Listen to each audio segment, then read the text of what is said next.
everyone, welcome to LexTalk World Talk Show presented by Clickaway Creators. Today we have Mr. Saifullah Khan with us.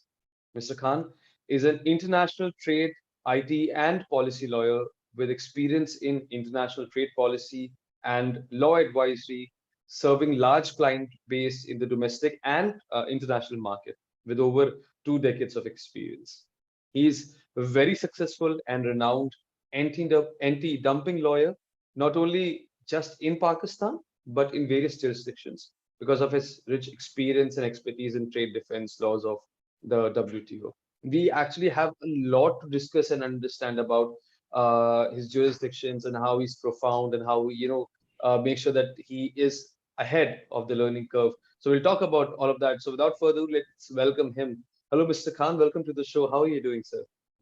Hi, hello, good afternoon. Thank you very much for having me here once again.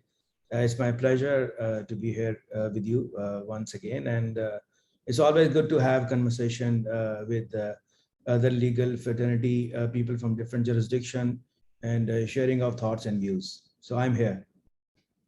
It is all ours, Mr. Khan. Thank you very much for being on this session and for getting some time out for the session today. So, without further ado, let's dwell into the discussion. Last time when we had discussion, it was about different general practice of yours, but we'll try to dwell down into more understanding of how your practice jurisdiction works. So, my first question is, if you can tell us about your practice areas specifically and the jurisdictions where you practice them. Okay. Thank you very much. Actually, one of our niche services which we had developed in Pakistan now almost 18 years ago was trade remedy laws of the WTO. And anti-dumping is one of the most popular instrument that is being used by countries for so many years for the protection of their domestic industry. So we developed that niche in Pakistan, and it was now more than 18 years ago. And we have served a large client base in Pakistan and in the international market. Other than the trade remedy laws, we also work on antitrust and competition law. And data protection law is one of the areas where we have indulged ourselves in recent time for the last 2-3 years, because it is one of the most emerging issue now. So we have done a lot of work in personal data protection law. So these are major focus areas of our practice in Pakistan. But in addition to Pakistan, we are doing a lot of work in UAE actually. And we have established our consulting firm 4 years ago in Dubai. And the major service areas in Dubai were the VAT law, VAT, which was new in the UAE jurisdiction, anti-dumping consulting services, etc. And very recently, what we did is we had another establishment now in Abu Dhabi, which is the Dubai firm was Vigilance Consultants, and in Abu Dhabi it is now Vigilance Legal Consultants, and we have established our company in Abu Dhabi Global Market. And now the focus area for UAE market with this new legal firm is trade remedy again, anti-dumping, subsidies and countervailing measures and safeguards. Then the personal data protection law, which again is a very hot issue nowadays in the UAE as well and all across the Gulf, and antitrust and competition law and taxation. So we will be focusing on 4 major services in our legal consultancy firm in Abu Dhabi. Mr. Khan, it's amazing to know about your unique and niche practice areas and that you're having a multi-jurisdictional practice. You've mentioned anti-dumping as of your presence areas, and even whenever we read about you, that comes out as like a major key practice area for you. I believe that laws on anti-dumping basically pertain to the economy and trade of a country. Would you please elaborate for our viewers how laws on anti-dumping may be a helpful tool for the policymakers and strengthen and sustain the economy of a country? And before this, if you can also elaborate what anti-dumping basically is. Okay. That's a good question. I'll just briefly discuss the concept of dumping. Dumping is basically the international price discrimination. When a product is being sold at a higher price in the exporting country, and the same product is sold at a lower price to the other jurisdiction in the importing country, the price difference is called dumping. For example, product A is being sold in the country X, which is the exporting country, at $100. And that same product A is being exported from country X to country Y at $90. So the price differential of $10 is dumping. This is unfair trade practice as per the WTO regulations, WTO law. And being a member of the WTO, every country, more than 160 countries who are member of the WTO, they have their local legislation of anti-dumping. So when there is a price discrimination, when the country X is exporting at a lower price to country Y, the producer of product A in country Y, they will be facing some injury, because if cheap imports of product A is coming from country X to country Y, obviously people will start consuming cheap product. They would like to buy a cheaper imported product rather than purchasing an expensive product from the local producer. So this means that the dumping is a one scenario, then injury to the domestic industry of the importing country is the other requirement. And if both are there, there is a causal link between dumping and injury to the domestic industry in the importing country. The anti-dumping law allows you to impose anti-dumping duties. And these anti-dumping duties are imposed over and above the custom tariffs, which are already in place. So what we have seen in the last almost 20 years in our practice of trade remedies, especially in anti-dumping, that when the anti-dumping duties are imposed, the domestic producers in the importing country, they get more space, more breathing space. And what they do, they invest more into the same product manufacturing. They increase their capacities. By increasing their capacity, their cost goes down, and they provide more employment in the local market. So it is a win-win situation, not only for the industry in the importing country, but for the country as a whole. Because, as a trade policy tool, just you asked me the question about the policy measure, how it is an important policy measure by the government. If you want to encourage import substitution in your country, what you will do, you would like to curb the imports into your country, and you will encourage local manufacturing. So one way of giving that space to the domestic manufacturers and producer is to impose anti-dumping duties or countervailing duties or the safeguard duties, which are together called trade remedy laws, to give space, breathing space to the domestic industry. Because when the domestic industry will flourish, they will make more profit, they will give taxes to the government, and they will give more employment in the domestic market. Furthermore, what you need as a trade policy here is to earn more foreign exchange for the country, and that can be done by promoting your exports from your country even to other countries. And you can only do that if you have a large exportable surplus, and that large exportable surplus can only be obtained if you have economies of scale, and that economies of scale can only be obtained if you have a certain protection from imports. So one protection is the customs duty, which we all know, but the other instruments which are legal, which are allowed by the WTO, are trade remedy tools. Anti-dumping is the most popular instrument which is being used. So it is a policy measure, I would say. It helps the industry to grow in the importing country. It helps the country even to grow. And it addresses a lot of issues, policy issues like import substitution, earning more foreign exchange for the country, giving more employment to the domestic labor, and etc., and so on and so forth. And what I have seen, actually, I'm telling you honestly, even after COVID, post-COVID scenario, the world is now moving towards protectionism, which is called a national economicalism. And in such kind of a scenario, every country is trying to protect its domestic industry. And the one easy way is, if you see there is a dumping taking place in your country, and if there is some kind of injury to the domestic industry, I think anti-dumping tool is the most popular tool being used all across the world in different jurisdictions. Not only developing countries, even developed world, they also use this kind of instrument. I mean, thank you, Mr. Khan, for putting it in such a beautiful manner. Even a layman can understand what anti-dumping and how it is basically helpful for policymakers, if I have to put it that way. I've also noticed that personal data protection is also one of your practice areas, if I'm not wrong. Uh, and there is so much to talk about, privacy, and in particular EU's General Data Protection Regulation. Um But my question to you would be, it would be great if you can highlight why there is a need to have laws on personal data protection and what is required under the relevant legal framework by the persons who are subject to each or subject to such frameworks. Okay. Thank you. Thank you very much for the question. The GDPR, it was enforced in 2018. And it was actually used as a model law by many, many countries. Now, I think more than 100 countries, yes, have their data protection law in place. In certain countries like Pakistan, it is approved by the cabinet, and it has to be put up before the parliament now. I know that in India, it is going to happen very soon. It is also at a final stages. If you talk about the UAE market, there is a data protection law in DIFC, which is Dubai International Financial Center. There is a separate data protection law in ADGM, which is Abu Dhabi Global Market.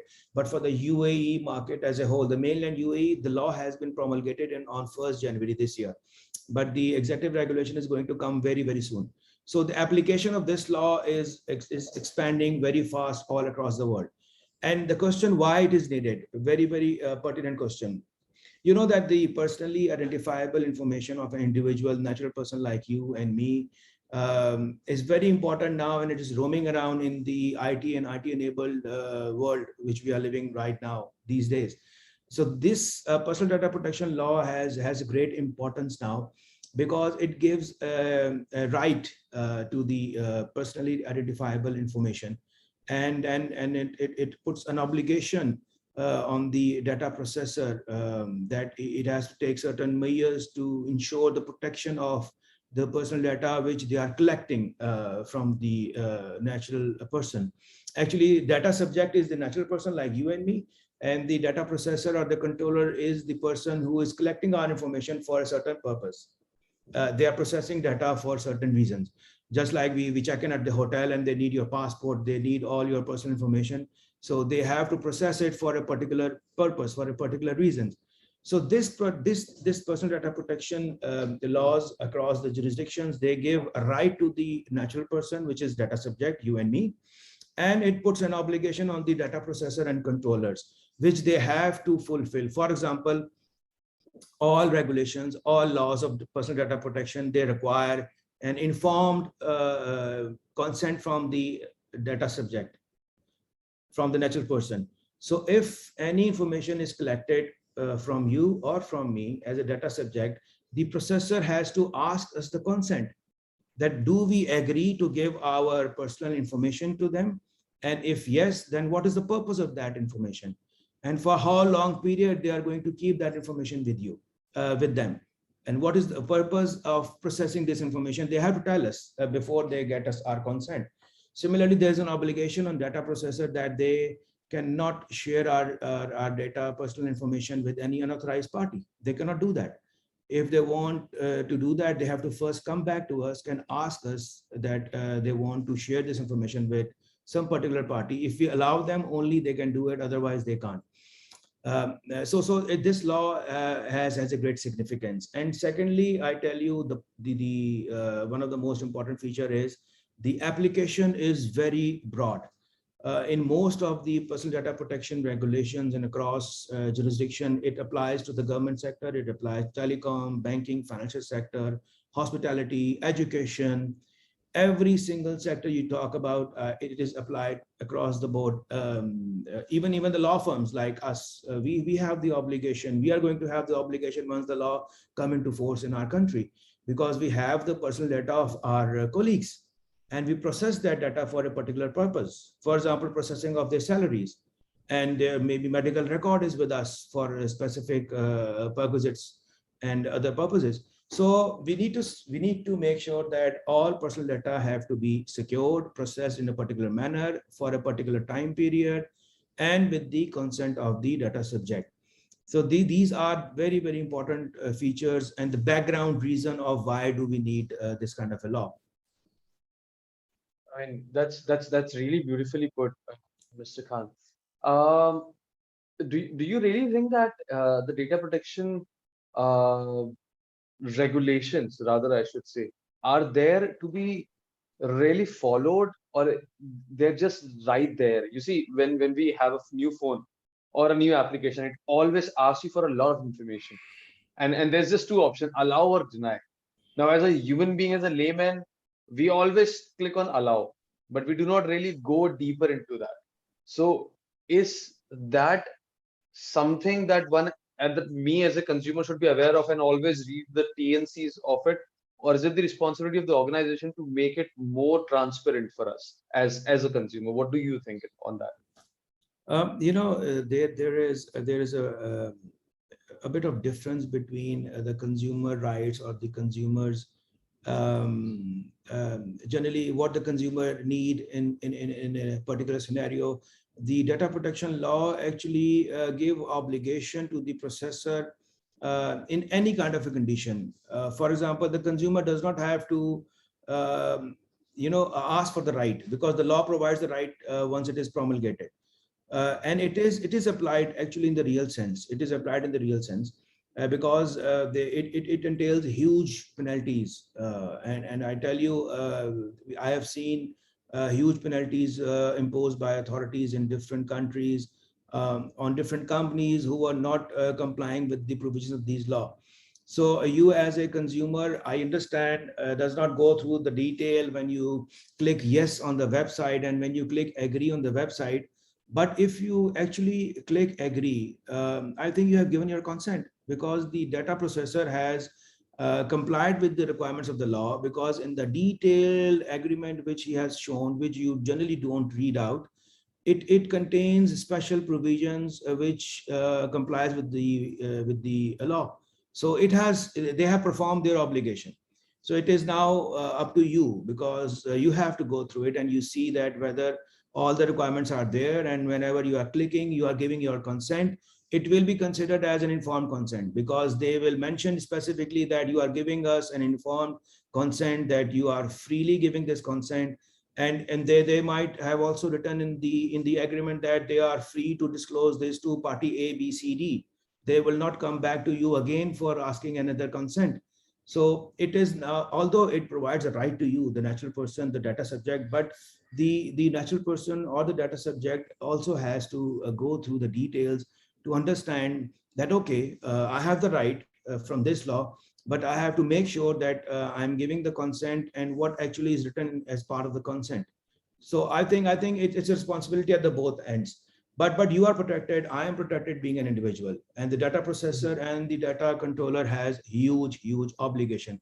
I'm just telling you, I've just read out 3 to 4 weeks ago, Instagram has been penalized in Ireland, I think 407 million euros, because they were not protecting the data which they were collecting of the individuals. So the penalties are huge, I tell you. Enforcement will be there, and it will be an strict enforcement under the GDPR law. You will see a lot of, we have already seen a lot of penalties, huge amount of penalties in Europe. So enforcement would be really good. I mean, that's also part of the consumer awareness in that case. Absolutely. Mm. Mr. Khan, I've always been not really thoughtful, I would say, but mindful when I talk to someone who is working in different jurisdictions. And there's just one question, especially when they're following a niche practice, and that too in different jurisdictions. So what always I think, how do they manage to, to be ahead of the learning curve and to be, in their advancements in different places, in different jurisdictions, because things, practice, and the laws differs in, different jurisdictions. So my question to you is just this: how do you keep abreast of global advancements in your practice areas, but considering that you practice in different jurisdictions? Yes. This is really important, and it's a difficult task, no doubt about it.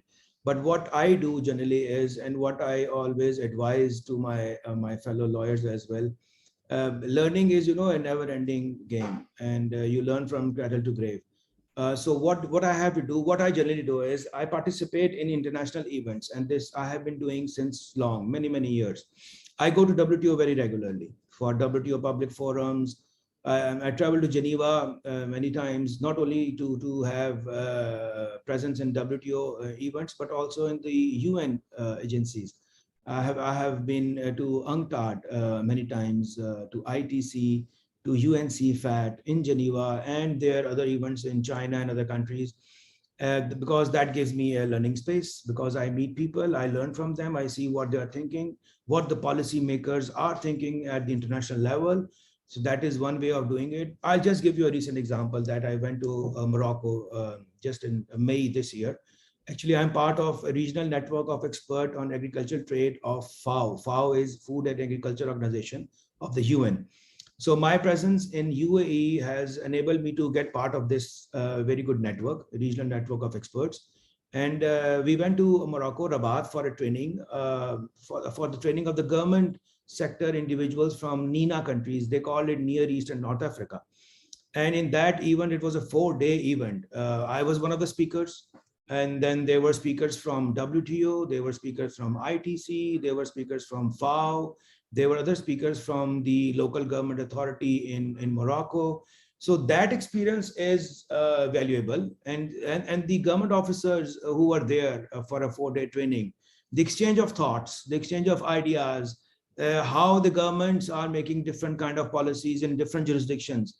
So this is one way of learning, actually, to be part of international events. To participate as a speaker, to meet a lot of people from different backgrounds, from different jurisdictions. So this is one way of learning, which I always emphasize, I always prefer, and I always follow. The second way of doing is to become part of international global networks. Like we are part of Legal 500 network, we are part of IR Global network, and then by doing so, what we do is we exchange our experiences with different lawyers in different countries. We exchange different updates with each other from different jurisdictions. Either my responsibility is to exchange updates or the experiences from UAE market, from Pakistan. Then they exchange views from their own home countries. So this exchange of valuable updates, information, and experience is one another way of keeping myself, up to date about the domestic and international updates and international happenings. Third important way is to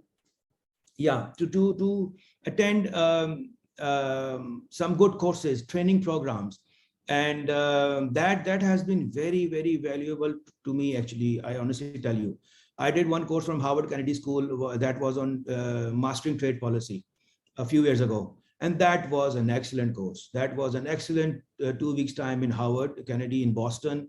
And the network that was developed there is still valuable to me. And we still exchange information on trade policies on a WhatsApp group. So my friends from Harvard are in different countries. So we exchange information quite oftenly. This is one way of learning.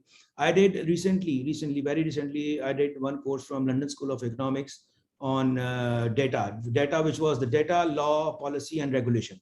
So it was very extensive 6 weeks course, certificate course, and I have learned a lot. I have learned a lot on data protection law, the policy making, the regulations, and how the academia they think about this kind of new subject, what the lawyers are thinking about this new subject, what the entrepreneurs are thinking about this new subject. So participating in some good recognized international courses like Harvard, like LSE, that will definitely add into your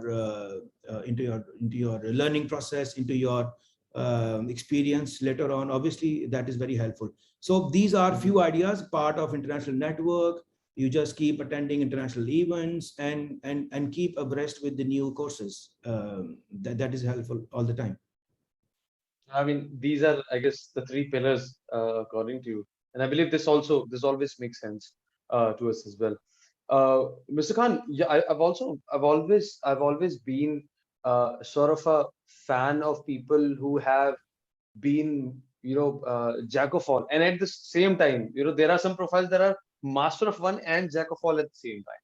You see, writing and attending events like yourself. I'm just trying to be very modest while I'm talking about you. So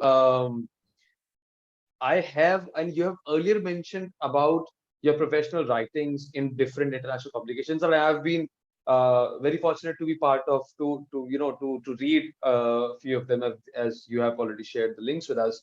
So if you can tell us, our new viewers, we have new viewers joining us for the session. So if you can tell them or tell us about those publications and writings, what are they all about, and where they can find them, and Yeah. so on and so forth.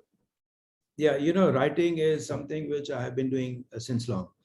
I wrote my first article on anti-dumping, the most emerging issue of today, in 2001. So almost 20 years ago. That was my first article, which was published in different professional magazines and even the newspapers. What we are doing recently, I will just tell you what we have been doing recently. We are now writing on data protection law, and a few of our publications are in the legal professional journals, which are based in UK. For example, Legal 500. Then we are writing in Lexology, Mondac, Chambers and Partners. There is a professional legal magazine called ICLG, International Comparative Legal Guides, Thomas Reuters. So we are writing on these international professional publications since long. We were writing actually Pakistan chapter of this data protection law, but now we are also writing the UAE chapter on data protection law in all these professional legal publications. I've also written an international trade law review about the trade remedy laws of Pakistan. So that is something which is our regular feature. We write on anti-money laundering on ICLG. So these are few subjects, and even on antitrust and competition law. We have been writing in different international legal magazines. And these are all, by the way, available on our firm's website. If you go to our firm's website, all publications are already present there. And the advantage of such writing is not only giving yourself a good visibility or a projection in the legal fraternity, in the international sphere. Another big advantage is actually when you write on these international magazines, the same chapter is on the same subject. A similar chapter is written by somebody in India, somebody in Belgium, somebody in US, somebody in Korea, somebody in Malaysia. So by writing on this chapter, one advantage is visibility, your projection. Second is you need to learn about their domestic regulations as well, because when you read out the whole, the magazine, it has chapters from 27, 30 different jurisdictions. One is yours, then 29 is others. So you have a very good opportunity to learn about the same chapter in different jurisdictions. So that is also I think very helpful, and it should be a continuous practice for lawyers. If there are some emerging lawyers, if there are some new lawyers coming into different areas, I would suggest them to start writing at least 1 or 2 articles a year. That habit will be very useful for them, not only in the visibility but also in people will understand, people will get to know you, and people will get to know your thought process, what you are into and what are the areas where you are expert, and it will give you an advantage. I mean, that's really wonderful, Mr. Khan. Just to add on to where Mr. Khan has been published, they had, he has been part of LexTalk's journey as well Yeah, since 2021. So he's been speaker in LexTalk World Conference on anti-dumping, if I'm not wrong. absolutely. And then articles in our 2021 edition and then 22nd edition as well in LexTalk World e-magazine. So you can always check out that as well. Great, insightful articles. And I am always a big fan of technical writers who try to be modest with their writing in order to make them understand, even for a layman like me. I'm not a lawyer. I mean, I'm surrounded by lawyers, so I sort of feel like a lawyer, but I'm not a lawyer. So there are a lot of terminologies that goes over my head. But as I said, I respect all the writers, but more of them who I can relate to and understand easily. So kudos to you, Mr. Khan, for being associated with so many things, and to be, as I'm always mentioning, to be ahead of the learning curve, despite of being into niche practice and at the same time being in different jurisdictions. It always makes sense. And I guess you can also meet Mr. Khan in our upcoming conferences, in our Singapore conference. So Yeah, he's again attending the conference and as a yeah, speaker. So yeah. Mr. Khan, if you would like to add something about what's your plan for a future conference and what are you looking at in that?